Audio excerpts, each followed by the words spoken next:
it was very difficult for me to figure out where my boundaries were because I'd grown up poor and didn't have anything. So it's easy when you don't have anything and people ask you for money. And they say, I need $500. You say, I don't have it because I'm just trying to get my rent paid.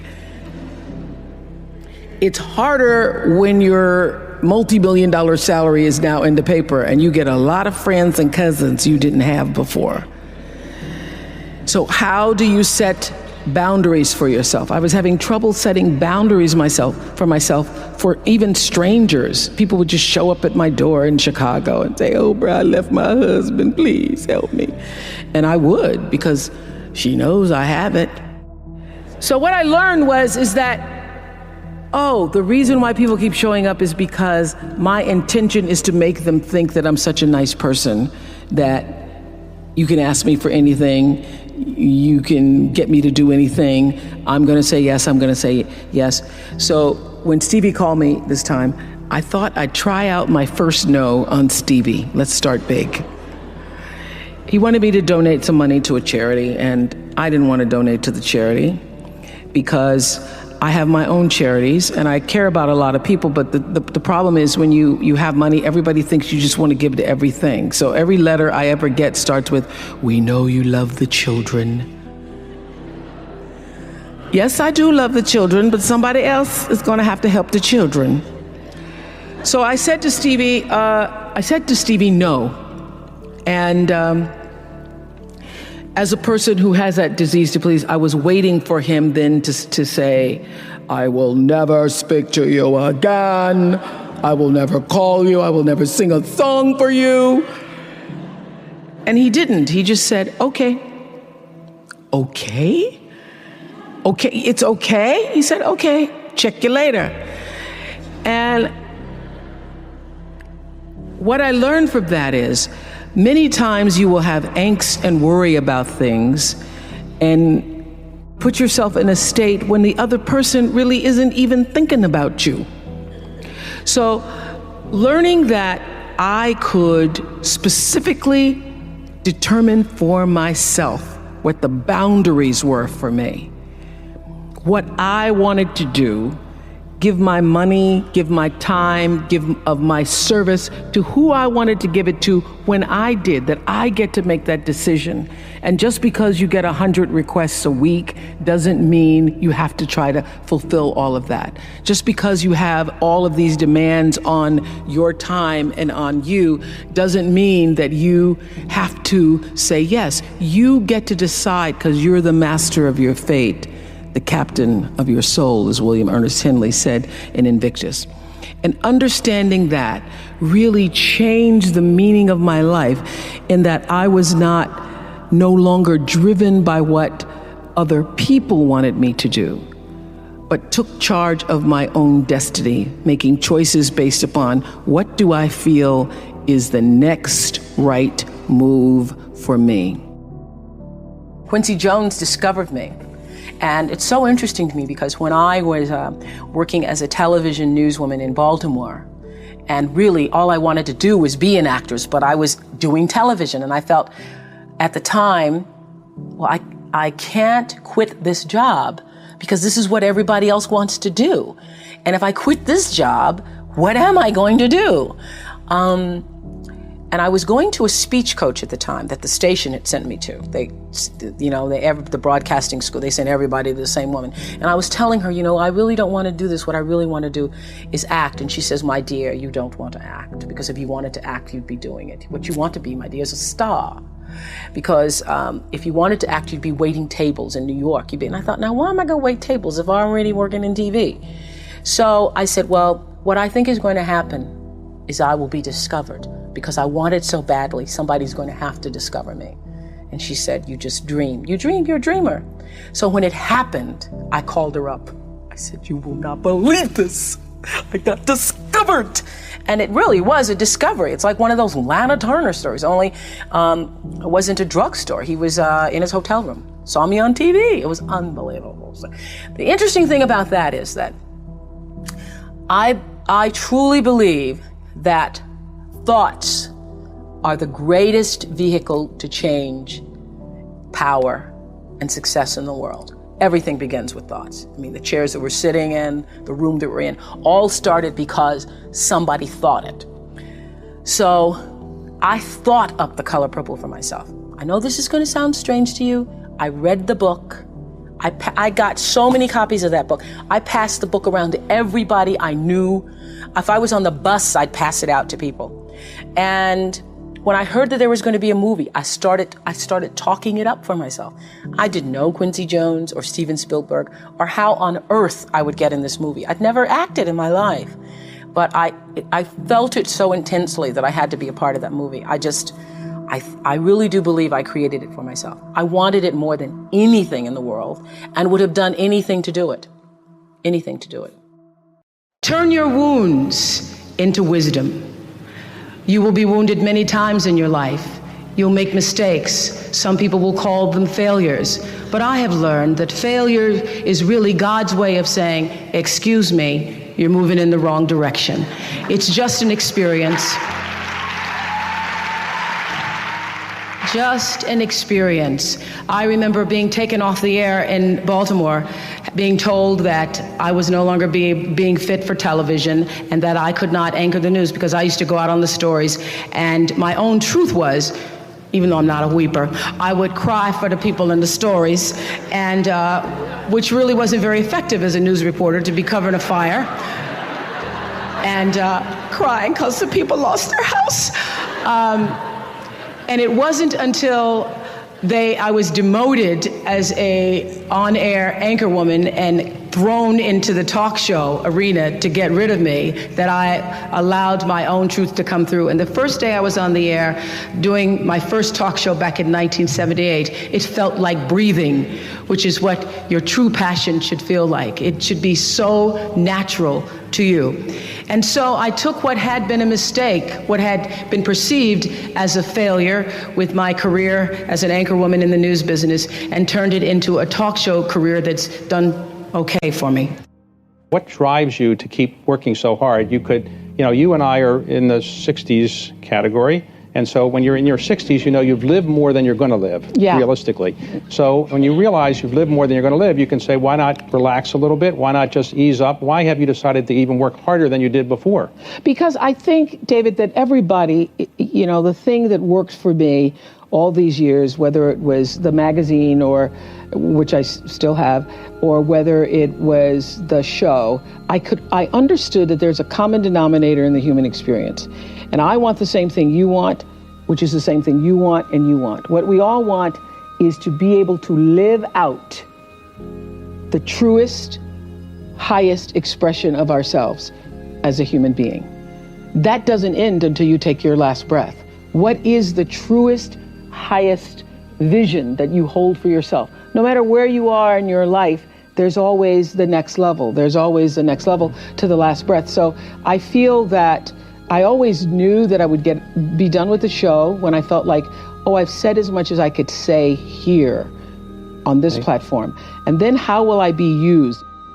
I feel that until you have used your value as a human being, you're not done. I first started as a broadcaster. I was 19, very insecure, thrown into television, pretending to be Barbara Walters, looking nothing like her, and still going to college. So I do all my classes in the morning from 8 to 1, and then in the afternoon I work from 2 to 10 and did the 6 o'clock news. And would stay up and study and all that stuff, until 1, 2, 3 o'clock in the morning, and then just start the routine all over again. And my classmates were so jealous of me that I remember taking my little $115 paycheck, and at the time I thought it was really a lot, but taking $115 and trying to appease them. I would always, anytime anybody needed money, I was always offering, you need $10, or taking them out for pizza, ordering pizza for the class and things like that. That whole disease to please, that's where it was the worst for me, I think, because I wanted to be accepted by them and could not be, because first of all, I didn't have the time. They wanted me to pledge, and I didn't have the time to pledge. I didn't have the time to be a part of all the other college activities or a part of that whole lifestyle. And it was very difficult for me socially, really one of the worst times of my life, because I was trying to fit in school and be a part of that culture, but also trying to build a career in television. It's very difficult for me to even see myself as successful because I still see myself as in the process of becoming successful. To me, successful is getting to the point where you are absolutely comfortable with yourself. And it does not matter how many things you have acquired. The ability to learn to say no and not to feel guilty about it, to me, is about the greatest success I have achieved. The fact that I have, in the public side, done whatever is fine. It's all a part of a process for growing for me. But to me, to have the kind of internal strength and internal courage it takes to say, no, I will not let you treat me this way, is what success is all about. It's the same thing that prevents you from being abused as a child, that prevents you from being abused as an adult, that allows you to build success for yourself. I will not be treated this way. I demand only the best for myself. You are worthy to say no. That it's okay if you say no. It's okay if you say no and then people don't like you. That's really okay. The important thing is how you feel about what you're doing, how you feel about yourself. It's a long struggle, though. It's a long struggle. And I'm just hoping that, in the work that I do on the show and the speaking that I do around the country, and that young people who are watching this can get the lesson sooner than I did. Because it's painful, because you keep repeating it over and over and over until you get it right. And what I found is that every time you have to repeat the lesson, it gets worse. Because I call it God trying to get your attention, the universe trying to get your attention. So we didn't get your attention the first time, so we're going to have to hit you a little harder this time. So I'm still doing it. I'm still learning. Create the highest, grandest vision possible for your life, because you become what you believe. When I was a little girl, Mississippi, growing up on the farm, only buckwheat is a role model, watching my grandmother boil clothes in a big iron pot through the screen door because we didn't have a washing machine and made everything we had. I watched her and realized somehow inside myself and the spirit of myself that although this was segregated Mississippi and I was colored and female, that my life could be bigger, greater than what I saw. I remember being 4 or 5 years old. I certainly couldn't articulate it, but it was a feeling, and a feeling that I allowed myself to follow. I allowed myself to follow because if you were to ask me what is the secret to my success, it is because I understand that there is a power greater than myself that rules my life. And in life, if you can be still long enough in all of your endeavors, the good times, the hard times, to connect yourself to the source. I call it God. You can call it whatever you want, to the force, nature, Allah, the power. If you can connect yourself to the source and allow the energy that it is your personality, your life force, to be connected to the greater force, anything is possible for you. I am proof of that. I think that my life, the fact that I was born where I was born and the time that I was and have been able to do what I've done, speaks to the possibility, not that I am special, but that it could be done. I have paid attention to my life because I understand that my life, just like your life, is always speaking to you, where you are, in the language, with the people, with the circumstances and experiences that you can understand and interpret if you are willing to see that always life, God, is speaking to you. Now, it took me a while to actually really get this and to understand it, but once I did, I started paying attention to everything. And one of the reasons why I can now accept the fact that I can offer my gatherings of information and wisdom and call myself a spiritual teacher is that every single person who ever came on my show, and I hear there's like 37,000 guests I've talked to, a lot of them came from dysfunction and a lot of them wouldn't appear to be teachers, but every one of them had something to say that was meaningful and valuable and that I could use to grow myself into the best of myself, which is what all of our jobs are. Your number one job is to become more of yourself and to grow yourself into the best of yourself.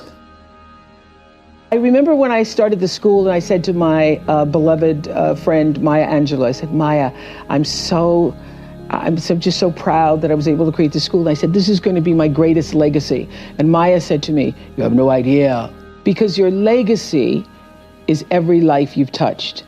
And that shifted the way I saw legacy or what you leave behind or what you do. Because Maya was explaining to me that, over all the years of watching your show, everybody who decided that they were going to go back to school or lose weight or no longer hit their children or get out of a bad marriage, all of those people who have seen and experienced your voice. And the same thing with everybody here. Your legacy is every life that you've touched. And we like to think of it, I know you have done amazing things with your philanthropy. We like to think that these great philanthropic moments are the ones that leave the impact or will make the huge difference in the world. But it's really what you do every day.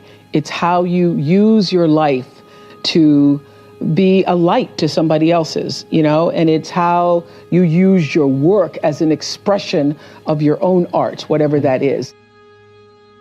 Close your eyes for a moment, will you please? And breathe with me. Just close your eyes. And if you will, put your thumb to your middle finger and gather your other fingers around. And let's feel the vibration and pulse of your personal energy as you take 3 deep breaths with me. Inhale. And as you exhale, just feel the vibration, energy, blood pulsating through your body, through you. And another inhale.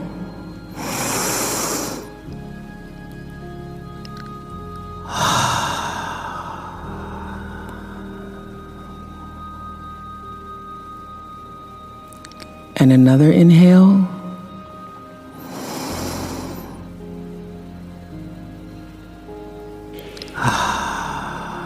And keep your eyes closed. And let's just think about this day. This day that you have been graced to breathe in and out thousands of times. This day where many of those breaths were taken for granted. You just expected the next one to come. But the truth is, there's no guarantee that the next one comes. This day, how you started your day, what your thoughts were this morning, how you've carried yourself through this day, how you've been allowed to have encounters and experiences, some challenging, some more life-enhancing, that pushed you forward another day of being here on the planet Earth as a human being. Let's just think about that. After all you've been through, in this day alone, and the many days and years past, how you got here to this prestigious, esteemed university, the choices you made that have brought you to this day.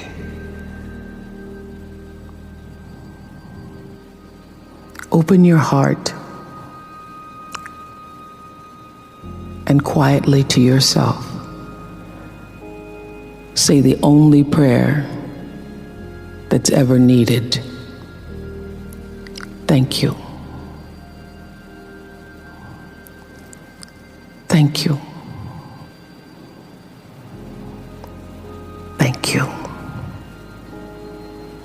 you're still here. And you get another chance this day